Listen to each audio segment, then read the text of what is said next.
Brian with Cajun Cardboard coming at you from the great state of Louisiana with a spur of the moment video.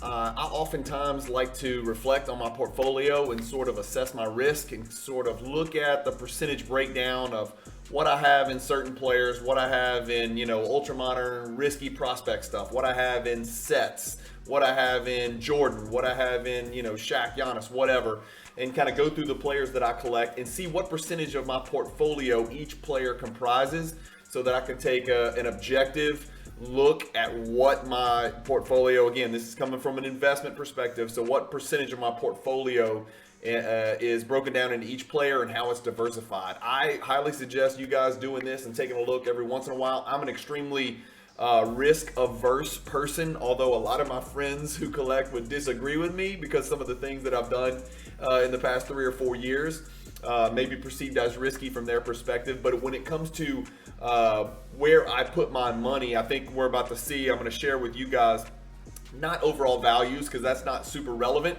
Nor is it something I want to share with the world or my, now 800, congrats, Cajun Cardboard subscribers. But I want to share with you the percentage of my portfolio that each player and or set and or sealed wax, etc. comprises.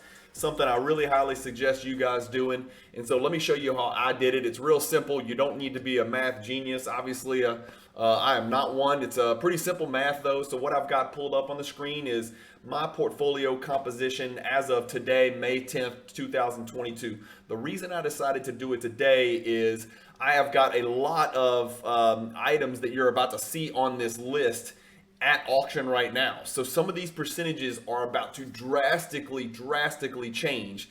And the percentages will change. And then, if I put a cash percentage down here, cash on hand, right now I've got 0 cash on hand. I've been complaining about it in all my videos.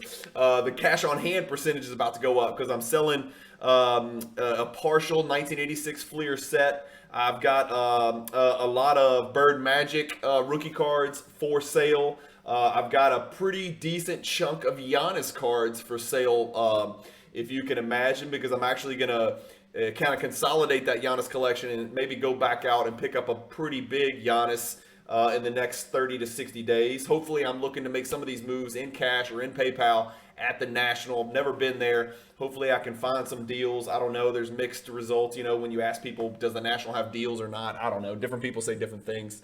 So anyway, this portfolio percentage breakdown is about to change extremely drastically. And so just a couple of tidbits. I use the insured value that PWCC Vault provides. It's not accurate. It is not a fair market value, right? But usually it's a little bit less than the actual fair market value in the card is what they insure the card for. And some of them are way off, way off. But that's all I could do. I don't have a spreadsheet with every single, I think I have 2,700 slabs in my PWCC Vault. I don't have a spreadsheet, and cards are going in and out too often for me to keep track of that. It's not that relevant to me, but this is going to give us a good big picture analysis. But I did want to let you know that this percentage, so I've got value blacked out because I don't want to share that, but that value is based on the insured value. And you'll see some things on here like 86 Fleer sets, and then you'll see Michael Jordan. Well, you're probably asking, well, what about the Jordans that are in that 86 Fleer set? Well, I've backed out the Jordans from the 86 Fleer sets that I do have. And like for PMG Reds, I backed out the Jordan. So the Jordan value will be included in Jordan. The PMG Reds would be all of the other PMG Reds, except, of course, if you scroll down, the Shaquille O'Neal, which I've also backed out. So if there's a particular player listed, I have backed that player out of the sets that you might see, which is really only 2 sets, 86 Fleer complete sets, and then my 97 PMG Red partial set. So with that in mind, and reminding you that it is based on insured value in PWCC, so I'm rolling with their numbers, which is it's not super incredible accurate. Here's what we got. So clearly, I like the fact that Michael Jordan's on top line number 1. It's not a coincidence. He's my primary PC. He will always be my primary PC. He's my favorite player of all time. He is in my opinion, the safest bet in the basketball card hobby. Again, I do realize that some of his cards have drastically dwindled over the last year, but the same can be said for almost any player on earth that is playing now or has ever played. But what we do know about Michael Jordan is he will always be in the GOAT conversation, even if you're one of the young people that thinks LeBron is there or has surpassed him or will surpass him. He will never completely separate himself. Michael Jordan will always be in that conversation, at least until I die. No one has time to surpass Michael Jordan while I'll be alive. So Michael Jordan is the safest player from my perspective. So he's on there. Number 2, he can't get hurt. Number 3, he's got the rings. I mean, number 4, there's a, in some cases 35 now plus year history of his cards going up in value. So you've got, a clear indicia that, Michael Jordan's your blue chip stock. He's your Apple, he's your Microsoft. Will there be times where those stocks go down? Yeah. Will there be times where certain Jordan cards go down? Of course. We're watching it happen right now with certain Jordan cards. But my portfolio of Jordan himself is also so diversified that even though some of his 86 Fleer stuff has regressed, some of his other stuff, some of his SSPs and his short prints and his PMG Reds have actually risen in value. So Jordan number 1 on my line is not an accident. That'll never change. He'll always be number 1. And 43.7% is a pretty large composition of any investment portfolio to be centered in one player. So I just don't personally perceive a lot of risk there. Number 2 on my list is what is left of my 1986 Fleer sets. Well, actually right now it is all 6 86 Fleer sets. I've got a 10.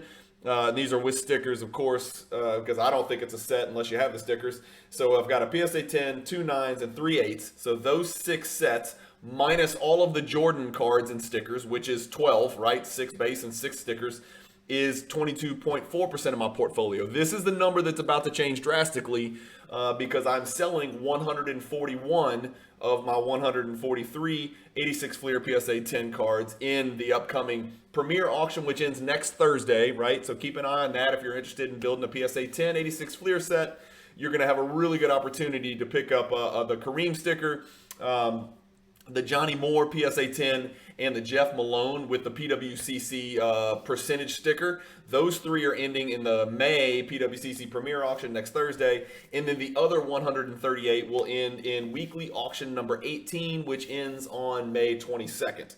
So that 22.4%, while I feel extremely comfortable and safe with 1986 Fleer PSA 10 cards, historically, same thing I said about Jordan. There's a long track record of that set's going up over time.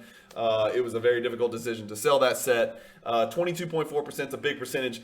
That's going to drop to about 3% after I sell what's left of my 1986 Fleer PSA 10 set. So that's why I wanted to take this snapshot now and then kind of reallocate this and see what I'm guessing is that 22.4% in my 86 Fleer set. The 97 PMG Reds is probably going to go up because I'm going to put some of the money in that. I'm going to pay off some debt first and foremost, but then I'm also going to put some money in LeBron and Giannis and Shaq. So I think you're going to see those percentages that we're about to look at go up, and the 86 Fleer set is drastically going to go down because all I'm going to have left is 2 9s and 3 8s. And obviously the bulk of that 22.4% is in the PSA 10 partial set. So 1997 PMG Reds, that's next on the list. If you had told me that would be number 3 on my list 6 months ago, I would have thought you were on some type of narcotics. 6 months ago, that was 0%. I didn't own a PMG Red. I picked up the Shaquille O'Neal because I do PC Shaquille. And then I picked up the Jordan in a huge move to increase my Jordan PC. And then I caught the fever, man. And I was like, you know what? I loved collecting the 86 Fleer set. I decided to start chasing the PMG Red set. I chased it. It's really been, the bulk of my hobby attention has been on this YouTube channel, trying to grow this and provide some quality content to you guys and grow that 1997 PMG Red partial set to the point where, honestly, I got a little bit sick of it. And it just crushed me from a liquidity standpoint. And so that's what led me to moving this 86 Fleer set so I can slowly start to kind of keep an eye on that 97 PMG Red set, but really put money in the players that I love to PC, which is Jordan, Giannis, Shaq, and LeBron. So that 13.8% 6-7 months ago was probably 0%. I'm not exaggerating. It's kind of funny to even think about it, but right after that on the list is another, and so far we're like the lowest risk, low risk, low risk, and then LeBron is number 7. And LeBron, his cards have tanked. This percentage would probably be, honestly, guys, this percentage would probably be somewhere around 12 to 15%. If it hadn't been on this horrific dip that the LeBron cards are on right now, specifically the LeBron cards that I own. So my cards have plummeted. My LeBron cards have plummeted, absolutely plummeted.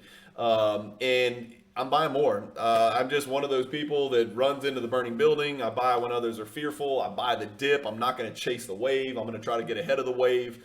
And, I still believe in LeBron James cards long term. The types of LeBron James cards that I'm probably going to put my money in, are different than the types of LeBron cards that I have historically put my money in. So that's a consideration, the types of cards, the population of those cards. Some of the SSP non-rookie cards. For those of you who are new to the hobby, SSP is like super short print. Cards that are extremely scarce, right? Low population cards that are difficult to acquire and you don't see every day. So LeBron is, after Jordan, as far as low risk, there's Bill Russell, Kareem, Wilt, Bird Magic, LeBron. I put all those guys in the same basket. There's not a lot of risk in those guys of, going down. And just like Jordan, Jordan's got 35 plus years of, historical evidence that he's going to go up year over year on average. LeBron's getting there, right? I mean, we're now almost right at the 20-year mark. So we've got 20 years of LeBron cards going up. This will be the first year that I know of where they've gone significantly down across the board, looking at his index on Card Ladder. But you're going to have these adjustments. And, some people will sell out of a panic, just like we're seeing with crypto in the stock market, and that's fine. I'm getting crushed in crypto and stocks as well. But I actually bought some stock yesterday, and a stock that has gone down at an unprecedented rate that I still believe in. So I'm going to buy the dip. That's just how I do things. And then after that, I got Giannis. So Giannis, as far as, we're going to throw LeBron out the window because LeBron is still playing. But as far as guys that are either right before or have not yet hit their peak, I think Giannis is the safest play in the hobby, right? I would say Giannis 1, Luka Doncic 2, as far as active players who have either not quite hit their peak or maybe just right in their peak, which I would say probably Giannis is right there in his peak, right? Which is scary considering he's already got 2 MVPs, a Finals MVP, and a Defensive Player of the Year. I mean, it's frightening to think about it, and sometimes I think we might take him for granted, just how good he is and how much mileage there is left on him, barring any unforeseen injuries. Please, as a Bucks fan, hopefully Giannis stays healthy, but barring any unforeseen injuries or catastrophic, season-ending or career-ending things, he has got a lot of meat left on the bone, and so he's probably, in my opinion, my safest prospect out there. And he's just ahead of Shaquille O'Neal, who I love collecting because I'm from Louisiana. He played at LSU. He still comes back to campus. LSU's still a big part of him and his persona. And I just love collecting Shaq. Big men are undervalued. He's the one guy where I truly break my rule. No big men, no big men, no big men, right? I've got a Wilt rookie card. I've got a Kareem rookie card, and then I collect Shaq. I have done a video mentioning that Olajuwon's undervalued, and I've picked up a few Olajuwons here and there. But traditionally speaking, I do adhere to that rule where big men just don't get the credit. Jokic cards don't get the credit they should. Embiid cards don't get the credit they should. Surely Shaq cards didn't, although I think people are starting to take notice of where he kind of fits historically. With that NBA 75 comes out, you start talking about where's Shaq fit. Is he the third best, fourth best, fifth best? Where's Olajuwon? They start talking about stuff like that. And being, mentioned in pop culture and mainstream, NBA GOAT conversations obviously can lead to some recognition for their cards in the hobby as well. So I think we're seeing some of that. Next on my list in order is vintage. And now, we're down to 1.9%. So 2 out of 100, a little bit less than 2% of my collection is Shaq, which I was surprised. If you'd have asked me, I would have said probably 10%, because I've got some pretty big Shaq cards, some pretty relevant Shaq cards. I would have guessed it was a much bigger percentage, but, I guess that I didn't take into account just how much more expensive and valuable Jordan cards were and, how much those 86 Fleer sets have risen. So Shaq's right there, at 1.9%. Vintage, which I'm included through 1980. And I'll be honest with you, it's funny because I've got vintage, like I've got this big vintage collection. It's really like seven or eight cards. It's a Wilt mid-grade rookie, nothing crazy special. A Jabbar, I think my Wilt's a 4.5 with a nice PWCC sticker. It's a good looking card. We've got a Lou Alcindor, a Kareem rookie from 69 Topps, which is a 6.5.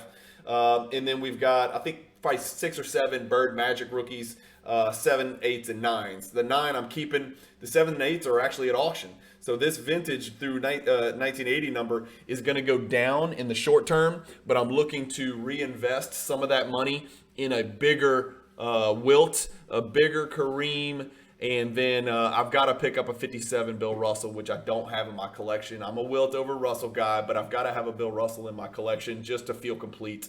Again, I'm not the biggest vintage collector out there, but that's just my perspective on the vintage. Right after that, I got sealed boxes and cases. It's really only 4 boxes. I've got some cheap Ultra, like 93 Ultra box that I picked up crazy cheap on PWCC in a weekly auction.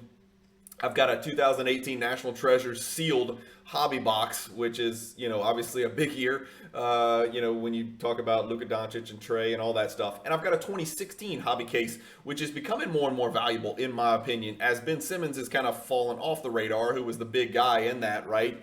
Even though no autographs, because he was exclusive with Upper Deck. So no Ben Simmons autographs in 2016 National Treasures. Ingram, Siakam, Jaylen Brown, DeJounte Murray. All of those 4 guys have started to experience an uptick and have started to kind of enter that superstar type platform, be recognized. All of those guys have made all-star teams. Well, maybe Siakam hasn't. I can't remember if Siakam did or not, but DeJounte all-star, Ingram's made an all-star, Jalen's made an all-star. So those guys are starting to come into their own. So that 2016 National Treasures case is starting to go up in value. The 2018, I'm holding that for a good long while. That's sitting in the vault, nice and safe and secure. I think that's going to be a very valuable case at some point. So I've got those 2 National Treasure cases, which is 4 boxes each. And then I've got I bought a 1988 box from a good friend of mine who owns a card shop, Bruce, who owns a card shop up in Maryland. Or maybe it's DC. I'm not sure. They're all right next to each other up there. But I bought a 1988 Fleer sealed box, BBCE certified, from him, which I'll sit on for a good bit as well. So that's my sealed boxes and cases. Not much there. Some pretty good value in those National Treasures cases, though, obviously. And then this is just eye-popping. I did sell a bunch of Doncic, a bunch of Doncic. Luckily I sold him before the prices have gone down. But he's only 1.2% of my collection. Again, if you'd have asked me, I'd have said probably 8 or 10%, something like that. But I sold off probably more than I remember. The cards that I sold off were big cards, but I never did, and I regret this, I never went all in on an RPA. I never went all in on a 101 or a logo man or even a gold or anything like that. So I've got some, again, my collection is very broad. It's very diverse. But I don't have a lot of absolutely astronomical, humongous, risky, ultra modern RPAs and all that. I never got into that. I never could quite take the plunge on players like Doncic. I did some of that with Anthony Simons, who you're going to see down here lower on the list. I bought his huge cards. But those are pennies on the dollar compared to Doncic. You could have bought 20 RPAs of Anthony Simons for one Doncic, probably 50 for one Doncic. You could have bought all 99 RPAs of Simons for one Doncic 99 RPA, probably. Then De'Aaron Fox is next on my list. Again, now we're less than 1 out of 100 percentage of my portfolio. So 0.8% is De'Aaron Fox, which I have a pretty large collection of Fox. Hopefully that percentage will go up because De'Aaron Fox will perform. And then next on the list, I've got Dwayne Wade. I don't have as big a Wade collection as I wanted to. He and Lebron were definitely my 2 favorite players from probably 2003 throughout the end of their career. I've always liked Dwayne Wade and the way he plays and just how fearless he is. And then Jaylen Brown is another ultra modern prospecting, move that I've made. So, Jaylen, De'Aaron Fox, Anthony Simons, and then Kevin Porter right below it. As you can see. So, and then, last on the list, even though it's a higher percentage, I've got everybody else, Kevin Durant, Nash, Olajuwon, what's left of my, 1993 Scoring Kings PSA 10 set, that doesn't include, Shaq and Jordan. My 2012 Prism base set. I've got a ton of 2012 Prism cards that I have invested in. Magic Johnson golds and Kevin Durant greens and fill in the blanks. So that's where that 1.1% comes in. Some 87 rookie cards, 88 rookie cards, different stuff like that. And again, this is just the stuff that's in my PWCC portfolio. But anyway, I thought you guys would like to take a look at that and see where I'm at. I'd like to solicit your comments. Let me know, am I too risk averse? Should I be putting more money in? I feel like a lot of people who came into the hobby when I did, I came back in the hobby in about 2016. Obviously, I collected for many years before that, but I came back in 2016, and I started as an ultra modern, buy raw grade flip, right? So I did it with Giannis and Fox and Jalen, all those guys, and I feel like a lot of people who came in the hobby when I did, or even later than I did, I feel like the percentages would be much more heavily weighted towards these guys at the bottom, right? The Fox, the Doncic, the Wade, the Jalen's, the Simons, etc. But maybe I'm wrong. But at some point I had an epiphany, and I guess, that little birdie on my shoulder said, hey, you need to chill. There's some risk in this stuff. This stuff seems to be pretty safe long term. And so I transitioned heavily probably over the last 2 years, really transitioned. I would say Doncic and Giannis would have been about 50% of my collection, maybe 2.5 years ago, maybe 3 years ago, something like that in 2019, somewhere around there. And then I fell in love with Jordan, and I started 86 Fleer set collecting, and then discovered the PMG Reds, and the rest is history. So I've kind of done a good job. I think I've done a good job of kind of reducing that anxiety, taking a deep breath, decompressing, because now I know, I've got a lot of money in little cardboard pictures of men, which is weird, but I guess it's no different than collecting diamonds or stock certificates or whatever else, There's nothing out there that's perfectly safe, as we're seeing right now with crypto and the market and everything else. So I'm happy that my money is where it is. What we just looked at. You let me know if you think I'm too risk averse. Maybe maybe I just chickened out and got too risk averse, and I need to go buy some huge RPAs. But anyway, thank you guys for watching. Just food for thought, something you guys might want to consider doing. It's really easy, mathematical formula. You take your total value, and then you take your value of that particular player or set, and then you divide this by this, and you get the percentage that you own. What percentage of your total collection is in that one player. And so nothing super spectacular. Again, these percentages are probably a little bit off because PWCC does it, but they won't be appreciably off. These are pretty accurate as far as what comprises what. So thank you guys for watching. Keep collecting. Stay positive in the hobby, and peace.